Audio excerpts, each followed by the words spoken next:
Olá, bem-vindos a mais um programa do Mercado do Cacau. Hoje nós recebemos o presidente do Instituto Pensar Cacau, Águido Muniz, e o produtor Alex Maron. Eles vão contar para a gente os resultados da nucleação das nuvens. Sejam muito bem-vindos ao nosso programa mais uma vez. Bom, a primeira fase de nucleação terminou no dia 30 de janeiro, não é isso? Quantas horas e quantos voos foram feitos, Águido? Nós começamos esse projeto no dia 14 de dezembro e finalizamos no dia 30 de janeiro. Então, no total, foram 48 dias de projeto. Foram 31 voos, com 38 semeações e 19 chuvas artificiais. Águido, eu queria que você contasse também para a gente como foi essa iniciativa e por que fazer essa nucleação das nuvens. Na verdade, a ideia da nucleação nós devemos ao engenheiro agrônomo Dr. Luiz Freire. Uma conversa entre nós produtores, o Dr. Luiz lembrou que na década de 80 nós já havíamos tido essa experiência aqui na região e com êxito. E nós, naquela ocasião em que estávamos praticamente há quase 90 dias de estiagem, nós resolvemos buscar, pesquisar quais seriam as empresas, prestadoras de serviço no país.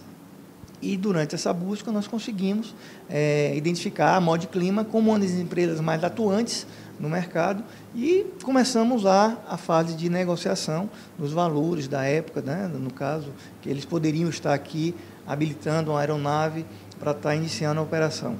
Então, o início de tudo foi através do Dr. Luiz Freire, que nos deu a ideia, e depois da formação de um grupo de trabalho, quando realmente começamos a trabalhar a ideia da nucleação, foi formado um grupo, nós formamos um grupo de WhatsApp, em que diversos produtores se uniram, para arrecadar fundos, fazer uma campanha para levantar os valores, porque na época nós não sabíamos nem como começar, os valores eram altos, diante da necessidade de que fosse feita a nucleação de uma forma imediata, porque você levantar que era o valor inicial, R$235 mil, dentro de um prazo curto, não é nada fácil.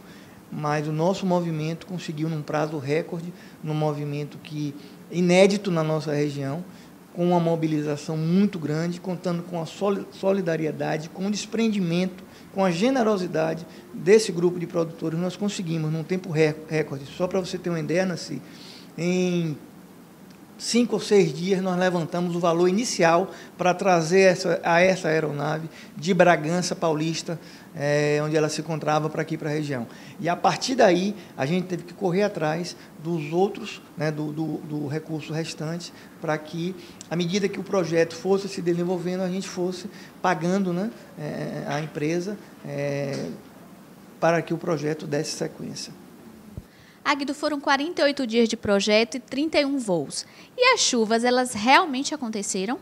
Na verdade, o fenômeno El Niño, ele foi o mais severo, de todos os tempos. Nós temos um regime pluviométrico aqui de algo em torno de 2.000, 2.200 milímetros anuais. Tem anos que até chove mais. E é um regime de chuvas muito bem distribuído também. Então, nenhum de nós fomos pegos de surpresa. Apesar de haverem previsões de que o El Niño iria atuar de uma forma mais intensa esse ano, na verdade, a gente não acreditava que fosse de uma forma tão severa. Nós, quando contratamos essa empresa, nós tínhamos a perfeita noção de que a gente não podia trazer de volta esse regime de chuvas, porque, na realidade, o que aconteceu é que foi formado aqui um verdadeiro bloqueio. As condições atmosféricas formaram aqui na nossa região um bloqueio. Então, as nuvens que vinham para a nossa região, as frentes frias que vinham para a nossa região, não chegavam, não se transformavam em chuvas naturais, porque existia esse bloqueio.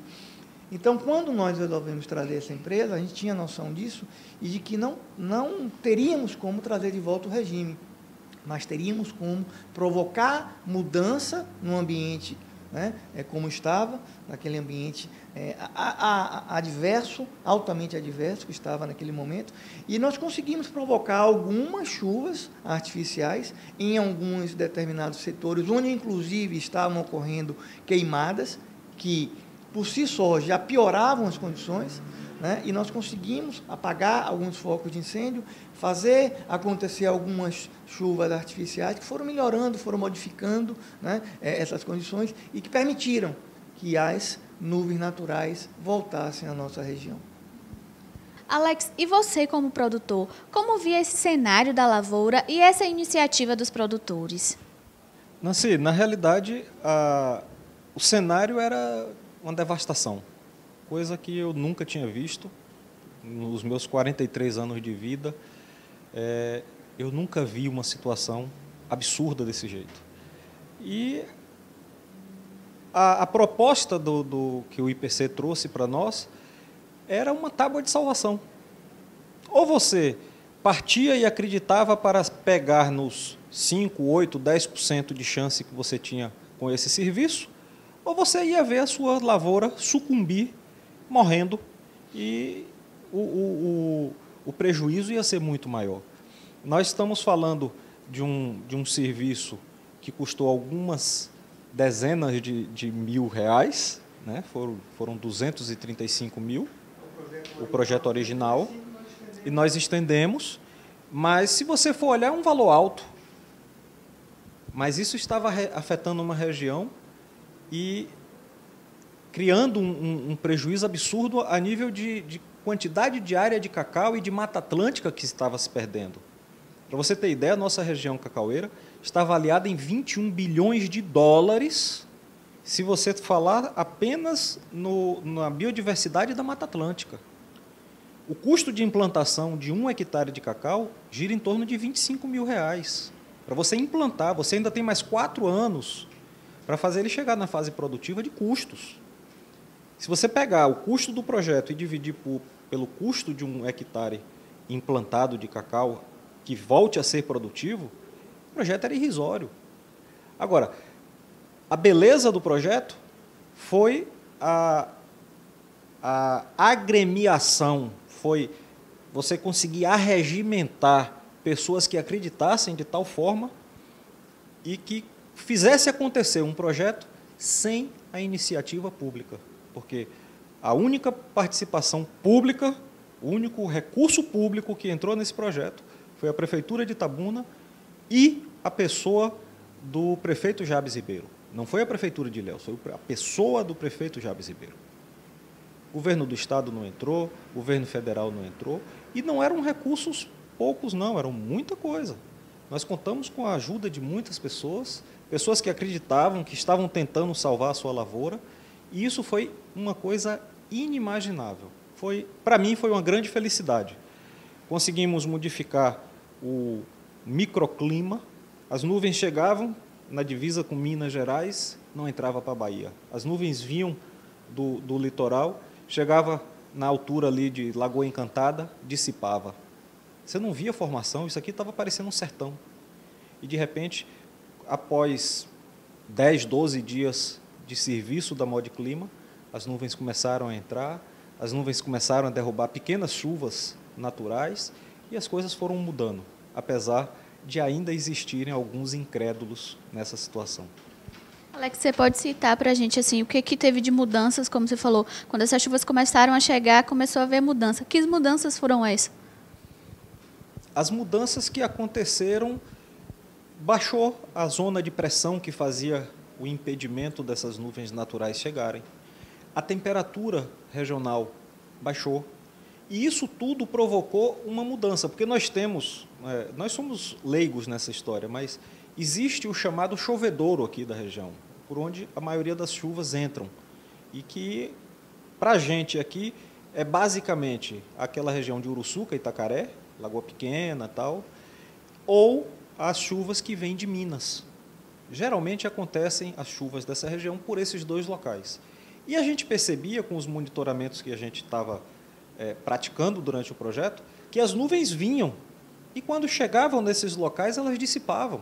Elas ganhavam altura e simplesmente sumiam desapareciam com toda umidade. Então, as modificações foram essas. A gente conseguiu apagar foco de incêndio, a gente teve a decretação do estado de calamidade pública para as cidades, a gente acionou a AMURC para que a AMURC pressionasse as prefeituras, entendeu? Então, houve uma mobilização inimaginável em um prazo recorde, uma coisa que a cacauicultura baiana precisa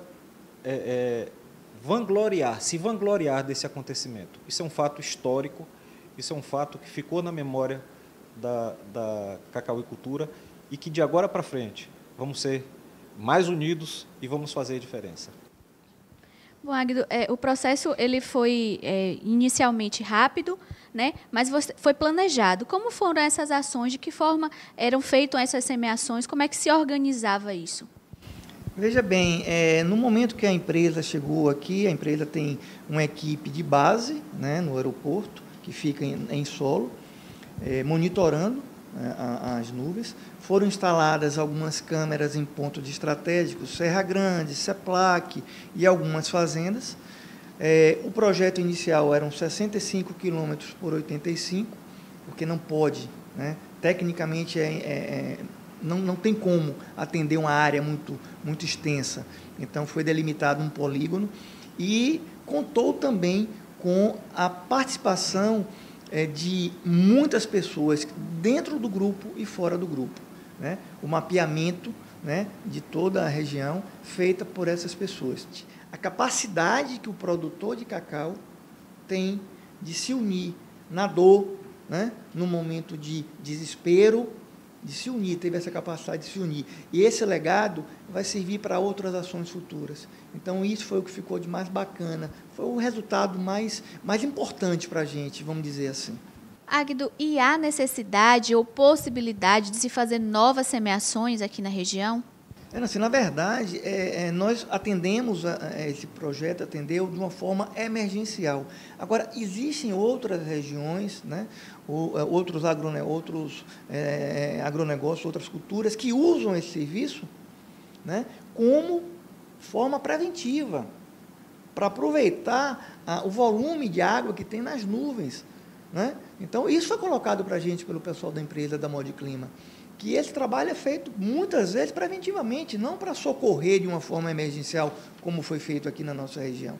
Então, a gente pensa, logicamente, no futuro, e nós temos a convicção também de que, numa outra situação, que não essa, de uma atuação intensa do El Niño, numa condição normal de clima na nossa região, a gente pode ter um resultado muito melhor.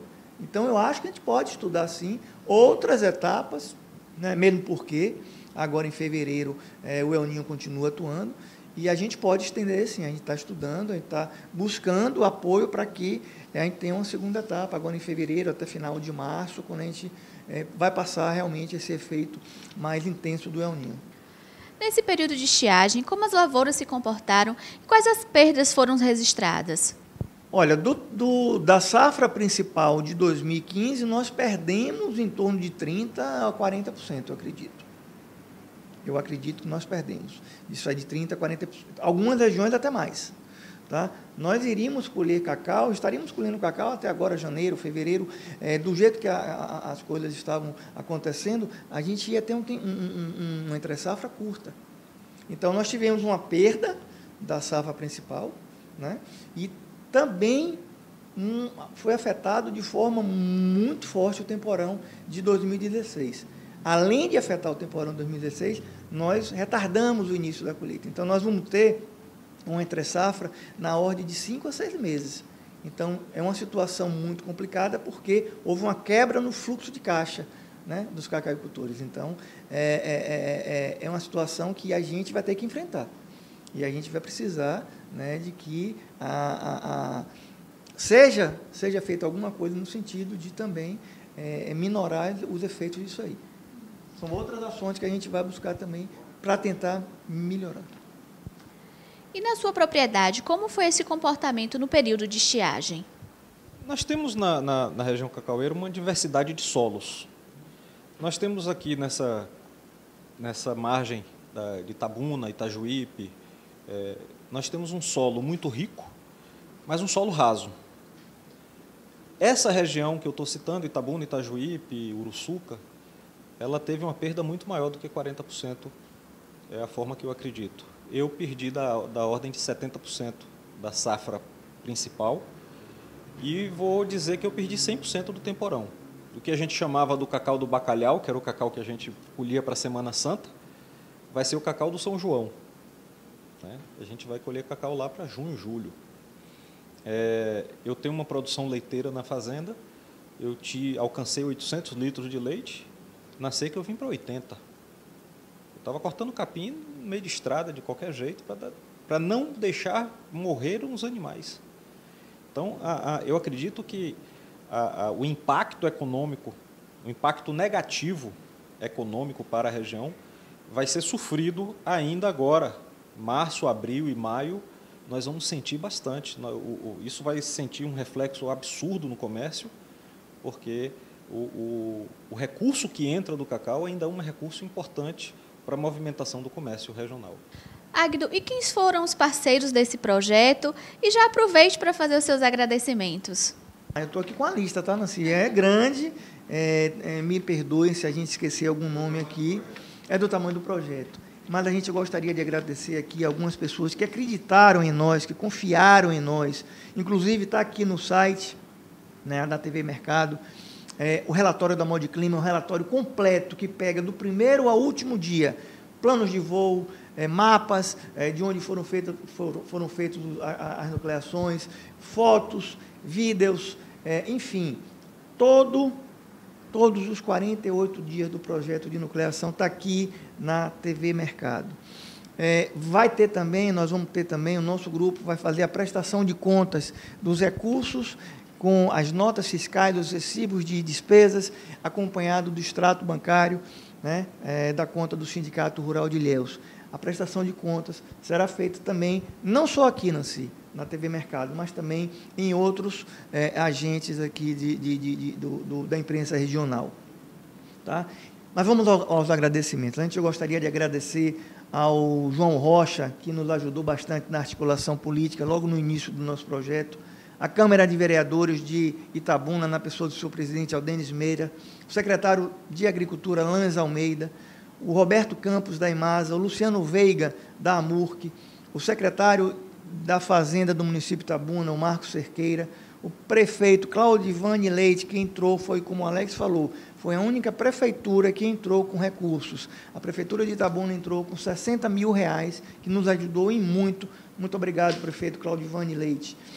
Agradecer ao Walter Tegani, presidente da AIPC, ao Demóstenes Lordelo, Geile Viviane e Joel Berbert, da Polimata, José Nasal, Maria do Socorro Mendonça, Rui Rocha, Eulina Lavigne, Milton Andrade, presidente do Sindicato Rural de Ilhéus, o Guto Paraíso, da Agrícola Conduru, e as duas associações comerciais de Itabuna, né, na pessoa do seu presidente, o Ronaldo Abud, e a Associação Comercial de Ilhéus. E um agradecimento agora mais particular ao grupo, né, de trabalho, está aqui nosso amigo Alex, o nosso amigo Antônio Profeta, Lúcia e Pedro Espínola, Lola Gedeon, Augusto Novaes, Edmond Gana, José Roberto Benjamin e o Sérgio Luiz. Esse grupo foi um grupo que atuou de forma coesa e com uma agilidade. Nós não estávamos preparados para assumir tamanha responsabilidade, nós não fomos preparados para isso. E nós, de uma forma rápida, ágil e coesa, nós formamos uma família que trabalhava de 5 horas da manhã à meia-noite, 1 hora da manhã do outro dia, de forma ininterrupta. A gente participou de um grupo de WhatsApp que tinha centenas de mensagens por hora. Era uma coisa assim fantástica, difícil até de acompanhar. E a essas pessoas a gente quer agradecer, me perdoem novamente se faltou algum nome aqui, se faltou agradecer aqui, mas está no coração, está na lembrança de todos nós. Muito obrigado a todos que participaram desse projeto conosco e confiaram, acima de tudo, né, no nosso trabalho, né, e do Instituto Pensar Cacau e no trabalho das pessoas que ficaram à frente do projeto.